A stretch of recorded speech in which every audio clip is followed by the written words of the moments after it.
Hello കൂട്ടുകാരെ, നമുക്കൊന്ന് നല്ലപോലെ നട്ട്സൊക്കെ ഇട്ട് കുറച്ച് ചോക്ലേറ്റ്സ് ഉണ്ടാക്കിയാലോ? അപ്പോൾ നമ്മളതിന് വേണ്ടി ഒരു ഡാർക്ക് കോമ്പൗണ്ടും ഒരു മിൽക്ക് കോമ്പൗണ്ടും എടുത്തിട്ടുണ്ട്. അതിന് രണ്ടിൽ നിന്നും ഓരോ പീസ് വീതം, ഒരു 100 ഗ്രാം വീതമുള്ള ഓരോ പീസ് വീതം നമ്മൾ കട്ട് ചെയ്തെടുത്തിട്ടുണ്ട്. പിന്നെ നമ്മൾ ഇതിനെ മെൽറ്റ് ചെയ്യാൻ എളുപ്പത്തിന് വേണ്ടി അതിൻ്റെ വീണ്ടും ചെറിയ ചെറിയ കഷ്ണങ്ങളായിട്ട് നമ്മളൊന്ന് കട്ട് ചെയ്തെടുത്തിട്ടുണ്ട്. ശേഷം നമ്മൾ ഈ ചോക്ലേറ്റ്സ് കട്ട് ചെയ്ത് ഒരു ബൗളിലേക്ക് ഇട്ട് കൊടുക്കുന്നുണ്ട്.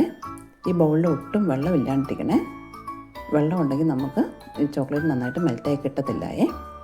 ശേഷം നമ്മളൊരു പാത്രത്തിൽ കുറച്ച് വെള്ളം എടുത്ത് ഒന്ന് തിളച്ച് വരുമ്പം നമ്മൾ ഈ ചോക്ലേറ്റിൻ്റെ ബൗൾ അതിലൊന്ന് വെച്ച് കൊടുക്കണേ. ചെറു തീയിലിട്ട് വേണം ചോക്ലേറ്റ് മെൽറ്റ് ചെയ്യാൻ വെക്കാനേ. ചൂട് കൂടിയാൽ നമ്മുടെ ചോക്ലേറ്റ് നമുക്ക് മെൽറ്റായി കിട്ടത്തില്ല.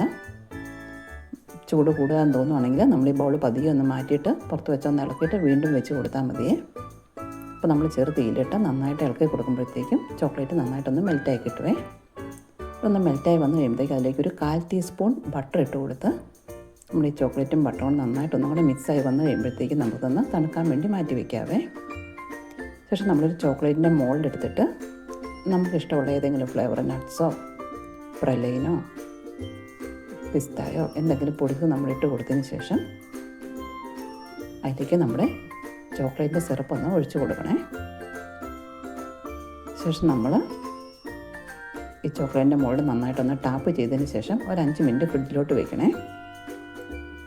ശേഷം നമ്മൾ ഫ്രിഡ്ജിൽ നിന്ന് എടുത്തിട്ട് പതിയെ തട്ടി തന്ന് ചോക്ലേറ്റ്സ് എല്ലാം ഒന്ന് പുറത്തെടുക്കണേ.